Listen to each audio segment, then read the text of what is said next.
kolela pona ekolote tolelipe mingi oyo ekomi ntango ya kotelema kolata kanda esantu kopamela ya kopamela kopapa ya kopapa kokata ya kokata kobelela moto na nzambe kita mpona kozikisa misala ya satana moto itisa moto yaya ezikisa misala ya satana na mboka moto itisa moto yaya ezikisa misala ya satana na mboka loboko na yawe ezali ya kosembolama mpo ekolo epambolama mpe baye kongo bamona nkembo na yawe.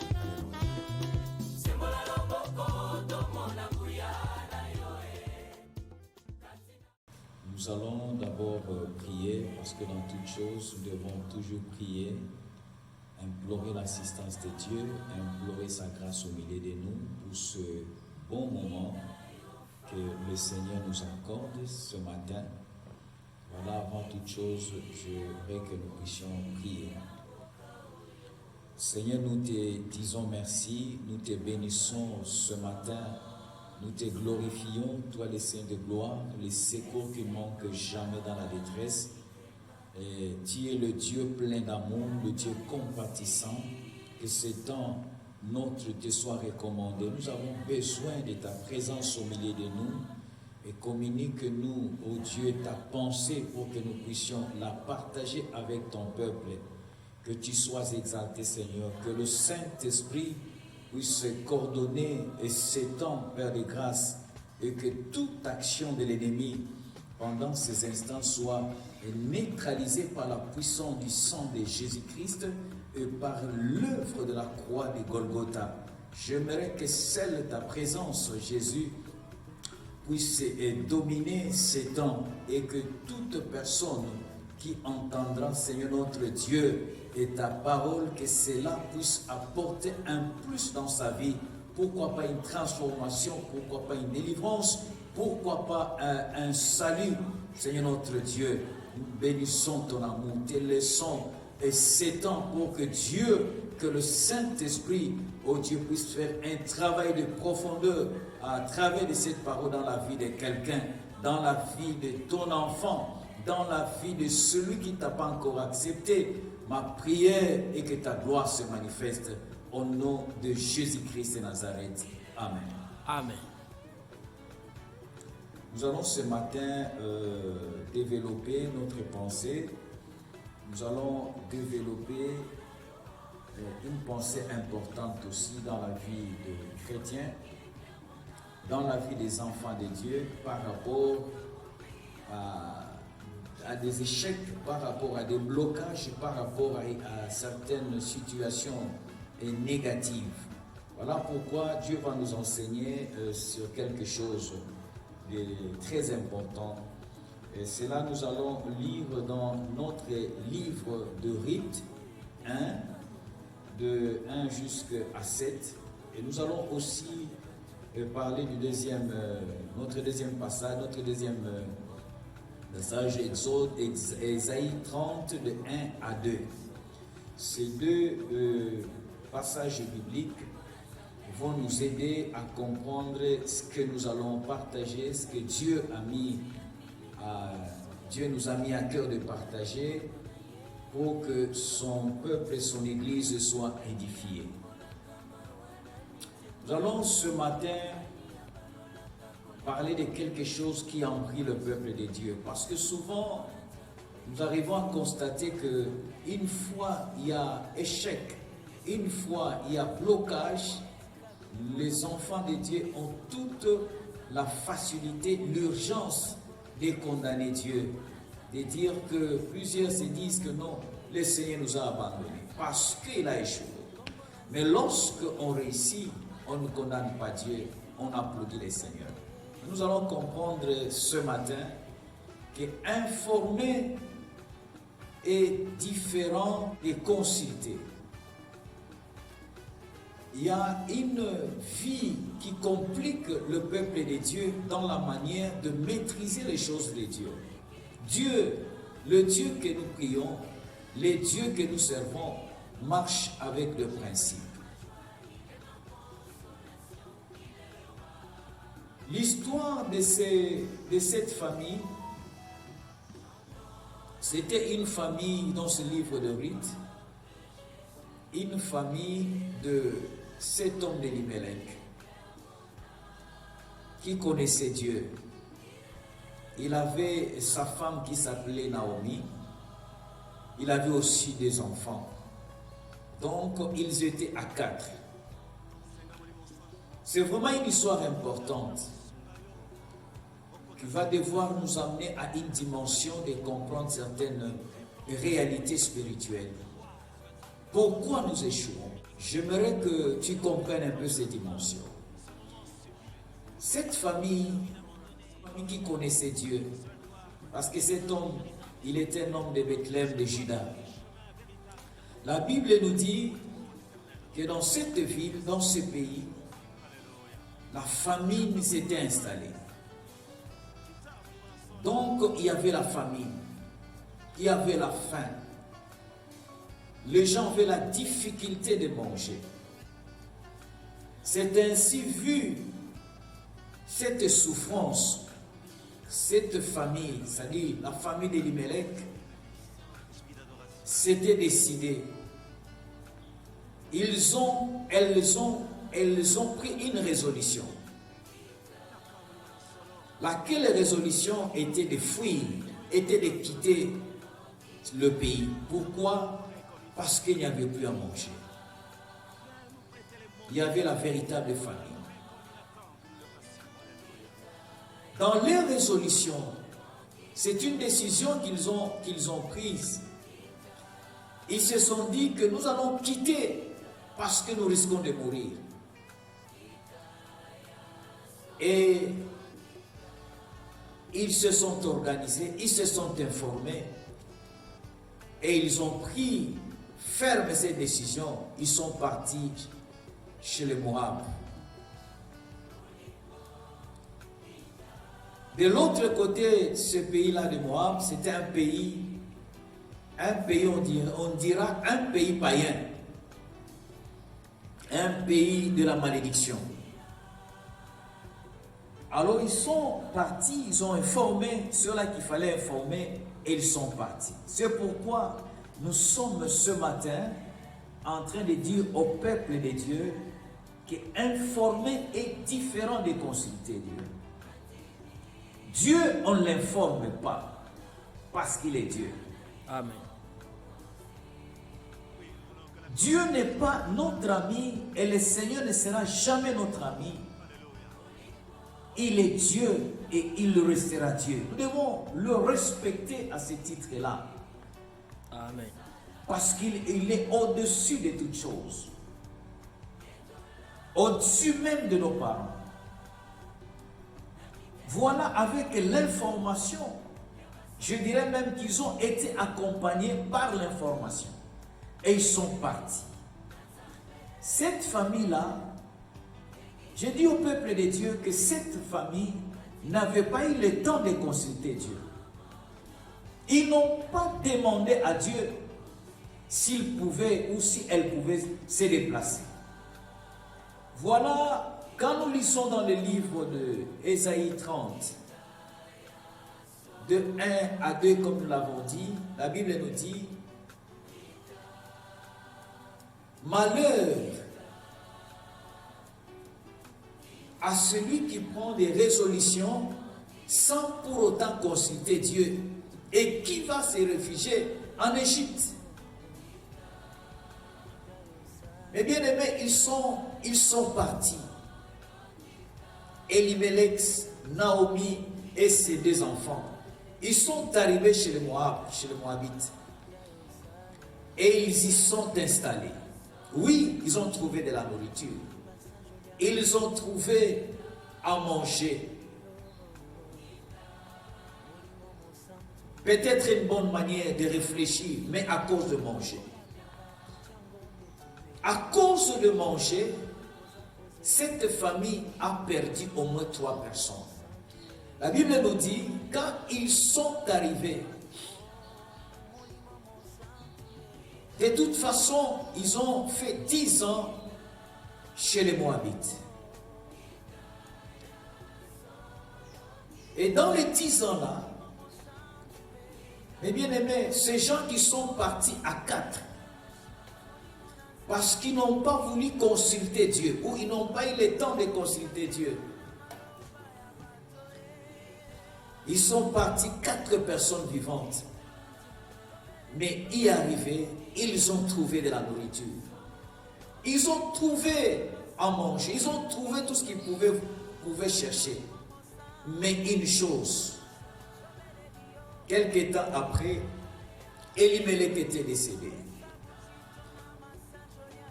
Elimelech est décédé, Naomi est restée avec ses 2 fils. Quelque temps après, parce que ces choses n'étaient pas dans la volonté de Dieu. Pourquoi nous consultons Dieu? Nous les consultons pour qu'il nous oriente dans sa volonté. C'est à lui de nous dire oui, que tu te déplaces. C'est à lui de nous dire non, reste ici.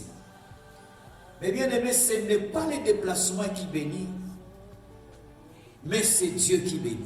Amen. Quel que soit l'endroit, quel que soit dans la famille que le Seigneur t'a placé, quel que soit l'état de cette famille, quelle que soit la pauvreté de cette famille, quelle que soit la souffrance de la vie dans laquelle tu vis, ne te déplace pas si Dieu n'a pas encore parlé. Amen. Ne te déplace pas si le Seigneur ne t'a pas encore dit quelque chose. Amen. Si tu n'as pas encore eu le temps de demander à ce Dieu, pourquoi toutes ces souffrances m'arrivent? Pourquoi je suis né dans cette famille? Oui, il le sait. Rien ne peut échapper au contrôle de Dieu. Amen. Il sait pourquoi tu es dans cette famille. Amen. Mais moi je te dis ce matin, c'est parce que tu as un travail dans cette famille-là. Amen. Ne fuis pas la sorcellerie qui règne dans ta famille. Yes. N'aie pas honte de la pauvreté qui a assiégé ta famille. Mais la Bible dit que nous avons un Dieu, il est le secours qui ne manque jamais dans la détresse. Amen. Là où tu es, là où il t'a placé, il sait pourquoi il t'avait placé dans cette famille-là. Amen. Tu peux te déplacer, tu peux fuir, comme ce fit le cas d'Elimelech avec sa famille. D'ailleurs, j'aimerais souligner que lui-même qui aurait d'abord pris la résolution, la décision de se déplacer, de fuir la ville, de fuir le pays, c'est lui qui était le premier à décéder. Donc, lorsque nous quittons là où Dieu nous a placés, nous-mêmes, nous attirons la mort. Et bien aimé, la Bible dit que quelque temps après, les 2 fils qui avaient aussi pris des femmes, ces 2 fils étaient aussi décédés. Naomi est restée seule. Elle est restée seule, privée de moyens, privée de son mari, privée même de ses 2 fils. Elle, qui n'était pas appelée veuve, elle a une autre identité. On l'appelait veuve. Elle était devenue veuve, dépouillée de son mari et de ses enfants. Je dirais, elle ne pouvait que rester avec 2 filles moabites, Orpa et Ruth. Mais bien aimé, parce que la grâce de Dieu était là, la grâce de Dieu est avec elle, elle a compris. Elle a compris, elle a constaté que nous sommes arrivés ici à 4. Nous n'avons pas eu le temps de consulter Dieu, mais nous sommes partis parce qu'il y avait la famille. Nous sommes partis sans pour autant chercher la face de ce Dieu-là, celui qui nous a créés. Amen. Celui qui a dit dans sa parole que les projets que j'ai formés pour vous sont les projets de bonheur et de paix. Amen. Pourquoi tous les pays ne pouvaient pas fuir? Mais écoutez, ils sont partis dans le pays de la malédiction. Le pays de la malédiction, c'est lorsque nous quittons là où Dieu nous voyait, là où Dieu nous a placés. Alléluia. Amen. Même quand il faut entrer dans la profondeur, et c'est un peu de toucher même sur l'histoire de Adam et Ève, vous allez comprendre que lorsqu'ils étaient sur à leur poste, ils étaient très bien avec le Seigneur. Yes. Ils causaient avec le Seigneur. Yes. Dieu s'est déplacé. Il s'est déplacé pour venir rencontrer ces deux personnes parce qu'ils étaient aimés par Dieu. Yes. Mais un jour, lorsque la femme s'est déplacée, lorsque la femme a quitté l'endroit convenu, eh bien aimé, des choses s'étaient passées. Yes. Ils ont perdu la grâce, la faveur de Dieu. Voilà pourquoi, quand nous lisons la Bible, on comprendra qu'à la fin, ils ont été chassés du jardin d'Éden. Eux qui étaient dans toute la sécurité. Je dirais même qu'ils étaient les collaborateurs de Dieu.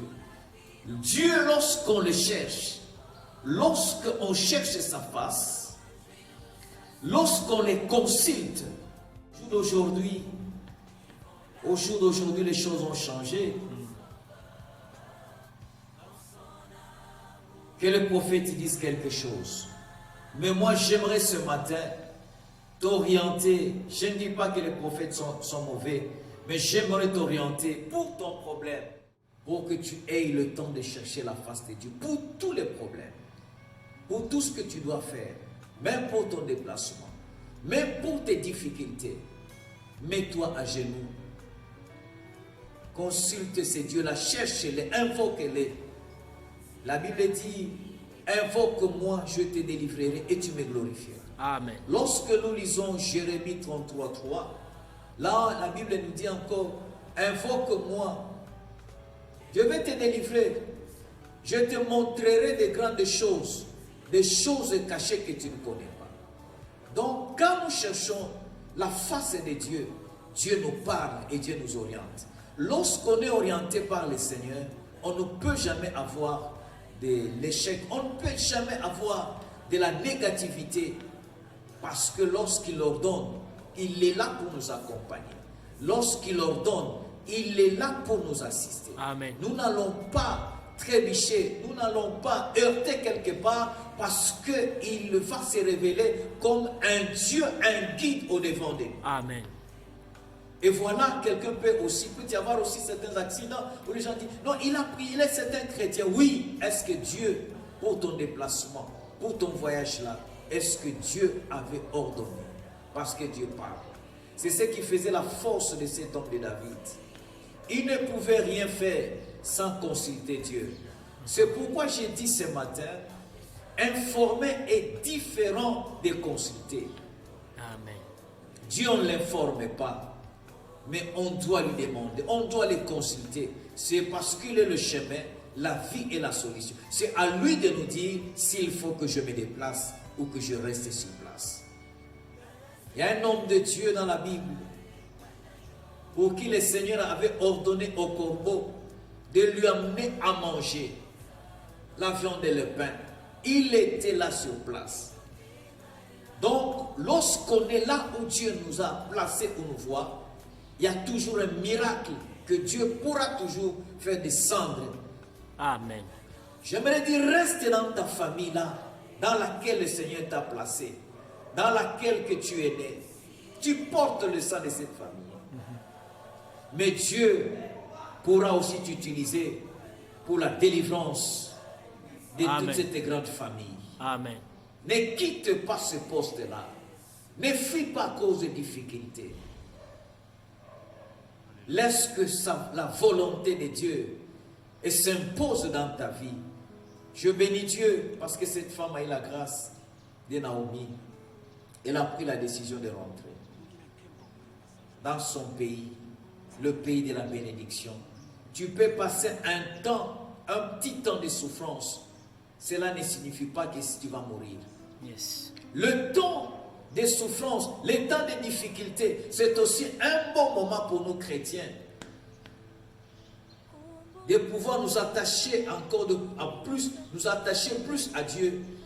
Les temps de chercher encore la face de Dieu. Peut-être c'est le temps de nous briser. Peut-être c'est le temps de nous former à être un grand responsable. C'est peut-être le temps de formation. Amen. Peut-être c'est le temps de l'université de Dieu. Amen. Tu es appelé à passer par l'université de Dieu. Yes. Parce que lorsque tu seras un cadre, tu sauras bien gérer les choses de Dieu. Yes. Tu Amen. seras un homme stable. Dieu travaille avec des hommes et des femmes stables. Yes. Dieu ne peut jamais confier de grandes responsabilités à un homme instable, ni à une femme instable. Dieu aime la stabilité, Yes. parce que lui-même il est stable. Amen.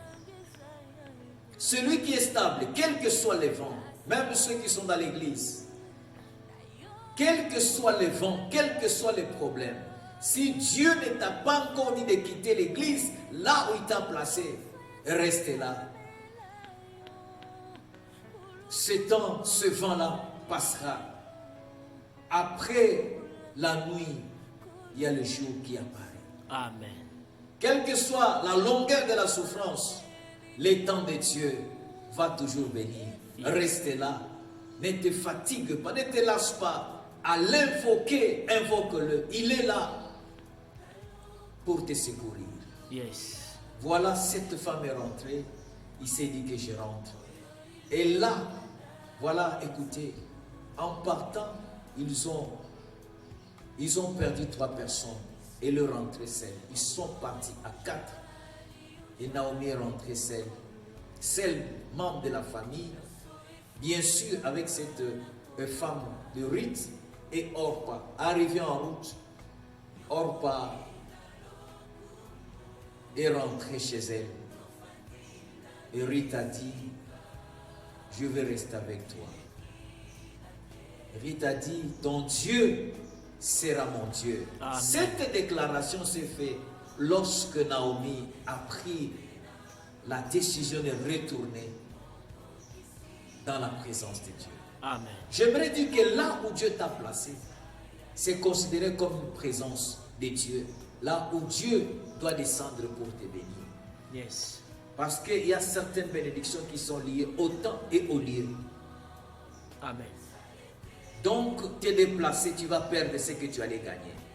Ne sois pas pressé par rapport à quelque chose. Que nous ayons de la patience. Parce que Dieu est là pour nous protéger. Il a des projets de bonheur et de paix pour nous. Amen. Et il n'y a que lui qui bénit. Et sa bénédiction ne se fait jamais sur aucun chacun. Amen. Écoutez, Naomi était partie avec sa famille, avec Elimelech et ses enfants, pour le pain. Mais le pain leur a donné comme récompense, le retour, c'était la mort de 3 personnes. Je ne veux pas que tu meurs ainsi. Je ne veux pas que tu perds ce que Dieu a prévu, a préparé pour toi. Rentre. Si tu t'étais déplacé, rentre là où Dieu t'avait placé. C'est là qu'il fera descendre ta bénédiction. Naomi est rentrée. Il a trouvé le pain. Il a trouvé de l'abondance. Dieu avait visité le pays. Amen.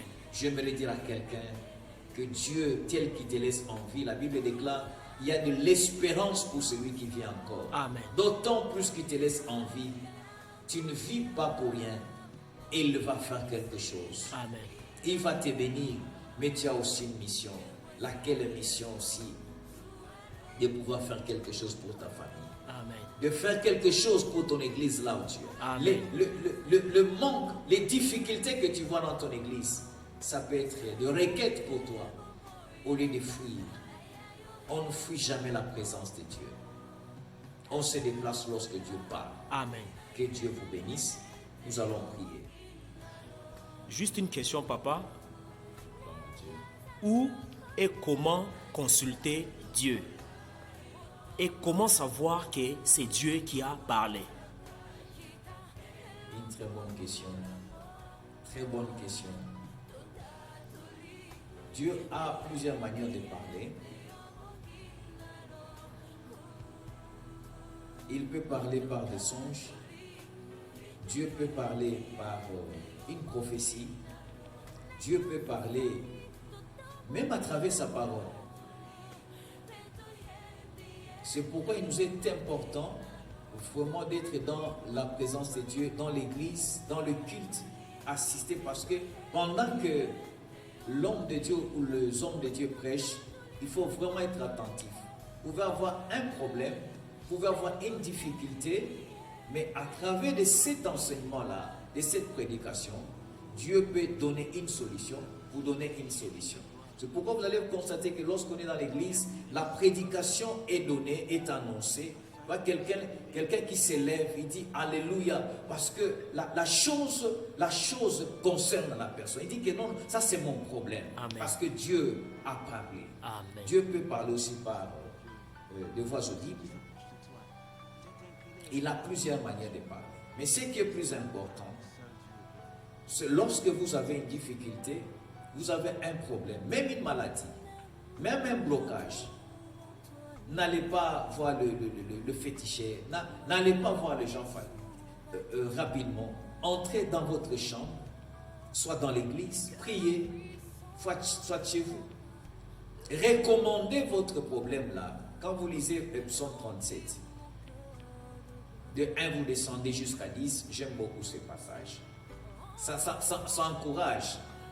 Il dit recommande ton sort à l'Éternel, mets en lui ta confiance et il agira. Amen. Recommander, c'est-à-dire lui présenter le problème, la difficulté que tu as, la maladie qui te dérange. Tu dis Seigneur, cette maladie, est-ce que c'est toi ou c'est le diable? Dieu parle. Alors, peut-être Dieu va nous orienter, il va nous parler. D'autant plus qu'il n'a pas encore parlé. Au fait, répondit. Consulter Dieu, c'est lui présenter la situation que tu as. Et tu attends que lui te réponde. Avant de faire tout mouvement, tu attends que Dieu parle. Peut-être toi, en priant, il peut utiliser notre personne qui vient te dire mon bien-aimé, ma bien-aimée, voilà ce que je vis, ce que Dieu m'a montré pour toi. Peut-être il peut te répondre par un passage biblique qui dit ouvre la Bible. On doit beaucoup lire la Bible. Que les livres de la loi ne s'éloignent pas de toi. Amen. Est-ce que consulter, aller voir des prophètes, est-ce mauvais? Et comment savoir que celui-là est un bon? En fait, le monde d'aujourd'hui a un peu changé. Et là, c'est un problème où je dois vraiment demander au peuple de Dieu une très bonne question. Le mot le plus important, il faut avoir le discernement. Un chrétien, quel que soit tout ce que tu peux avoir, si tu n'as pas le discernement, c'est vraiment un danger. Au-delà de la sagesse, au-delà de l'intelligence, au-delà même de l'onction, de la grâce, même de don, il faut le discernement. Parce que le discernement va te permettre, par la grâce de Dieu, de comprendre même les fins fonds. Parce que Dieu maîtrise le fonctionnement des esprits. Amen. C'est pourquoi tu verras que lorsque cette femme qui avait le python, celle qui prophétisait, la femme là avait bien dit que ces hommes ici, ce sont les hommes de Dieu. Ils sont le roi de Dieu. Amen. Ce qu'elle avait dit, c'était une réalité. Yes. Mais en vérité, la femme, parce qu'il y a une différence entre la réalité et la vérité. Il n'y a que Dieu qui est la vérité et qui a la vérité. Son serviteur se retourne et dit, toi, esprit de python, quitte. C'est parce qu'il a discerné que la femme là prophétisait sous le pouvoir du python. Donc on va avoir le discernement. Ce que je disais ici, je venais de dire dans notre enseignement, dans notre prédication, qu'on doit consulter Dieu, demander à Dieu tout. Seigneur, j'aimerais aller voir tel serviteur. Est-ce que tu permets? Est-ce que tu ordonnes? Amen. Laisse Dieu dire. Parce qu'il n'y a que ces dieux-là qui sondent le cœur et le rein. Amen. Il connaît l'homme dans toute son entièreté. Il connaît très bien l'homme. Le même Dieu qui a créé l'homme, le même Dieu dira un jour, je me répands d'avoir créé l'homme. Le même Dieu. Il s'est plaint à cause de l'homme, des comportements et des conduites de l'homme. En fait, le cœur intérieur de l'homme. La Bible même dit que ce qui suit, ce n'est pas ce qui entre. Ce qui suit, c'est ce qui sort. Et il dit que le cœur de l'homme est mauvais, tortueux par-dessus tout. Qui peut le connaître si ce n'est que moi, Dieu, qui sonde le cœur et le rein? C'est pourquoi tu verras quelqu'un avec qui tu rigoles et la même personne dans son cœur se prépare comment t'empoisonner. C'est pourquoi chercher chaque fois la face de Dieu, il nous oriente, il nous parle.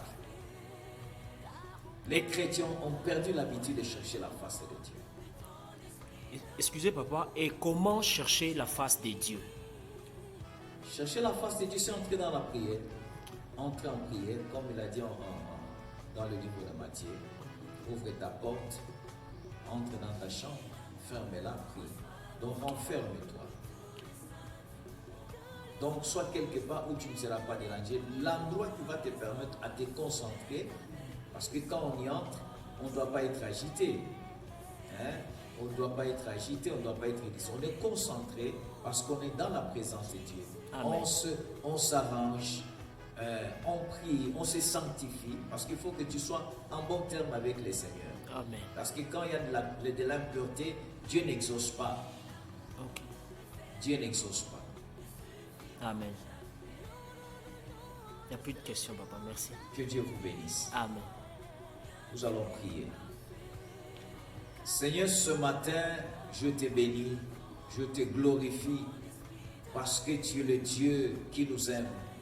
Tu es le Dieu qui nous communique ta pensée. Ce matin, tu as voulu nous parler et parler à ton peuple, et qu'informer est différent de consulter. L'information, c'est autre chose. La consultation aussi, c'est autre chose. Quand vous allez voir le médecin, vous présentez votre doléance, vous présentez ce qui ne va pas. Vous dites au médecin, il y a des choses qui me dérangent. Et lorsque nous arrivons aussi dans la présence de Dieu, nous lui disons la situation que nous avons. N'allez pas gauche à droite. Présentez votre situation à Dieu. Dites, Seigneur, voilà quelle situation que j'ai. Et le Seigneur qui écoute nos prières, qui nous exauce dans sa bonté par des signes, par des prodiges, Amen. il le fera toujours. Amen. Voilà pourquoi Dieu, j'aimerais que ce matin, que ton peuple, que tes enfants, Seigneur, comprennent, avec toi, on n'a pas ce devoir de t'informer, mais on a plutôt le devoir de te demander, de te consulter, de te demander si on peut faire telle chose, ou soit on peut attendre ton orientation. Amen. Nous voulons cette fois-ci être conduits. Au jour d'aujourd'hui, nous sommes, oh Dieu, bités à des problèmes. Nous traversons des moments compliqués. Il y a des blocages, il y a des choses qui ne marchent pas. Non pas parce que tu ne nous aimes pas, parce que nous ne t'avons rien demandé. Parce qu'on n'a pas demandé ton avis. Seigneur, le temps, au jour d'aujourd'hui, les enfants de Dieu ont perdu le temps de chercher ta face, d'entrer dans ta présence. Nous te bénissons ce matin.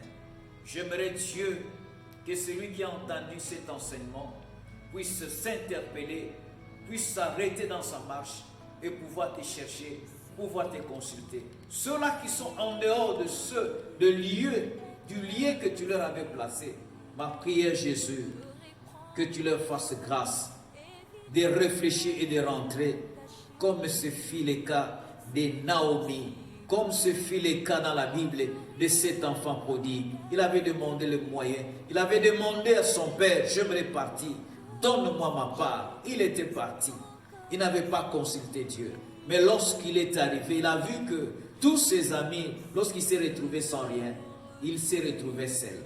La Bible nous dit qu'il commençait à manger des aliments de porc. Seigneur, La grâce était sur lui. Il a réfléchi, il a dit que je rentre dans la maison de mon Père, que je puisse être même son serviteur. Je pense que ce matin, à travers de ce message, Dieu t'attend. Tu constates que les choses ne font que s'empirer, ça ne marche pas. Arrête-toi d'abord. Cherche ce Dieu-là et rentre dans sa présence. Il va t'accueillir. Il va de nouveau marcher avec toi, te laver et te donner de nouvelles orientations parce qu'il est le chemin, la vie et la solution. C'est pourquoi la solution à ton problème n'est pas liée à ta décision là. Ta décision là va t'amener à l'échec.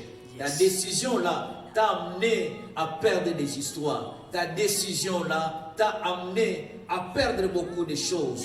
Mais ce matin, rentre, prends la décision, arrête-toi, réfléchis et rentre auprès de ces dieux-là. Il va te faire quelque chose. Il va t'accepter et il va marcher de nouveau avec toi. La fête sera organisée parce que tu es rentré dans la présence de Dieu. Nous n'avons que 2 mètres. Si on n'est pas avec les seigneurs, on est avec les diables. Quoi qu'on peut citer les noms de Dieu, quoi qu'on peut entrer dans l'église, mais si on s'est déjà déplacé, ma prière ce matin que Dieu rentre. Au nom de Jésus-Christ, je condamne l'esprit qui pouvait t'orienter dans le mal, qui pouvait t'encourager à prendre des décisions non conformes à la volonté de Dieu. Au nom de Jésus-Christ, Père, que le Saint-Esprit fasse un travail de profondeur dans la vie de ma soeur et de mon frère. Au nom de Jésus-Christ de Nazareth. Amen. Que le Seigneur vous bénisse. Et qu'il vous garde. De bien faire la joie de ceux qu'on a aimés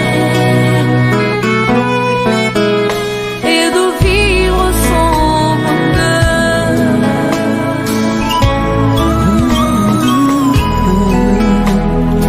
Oui, c'est encore possible de reconstruire ce beau pays.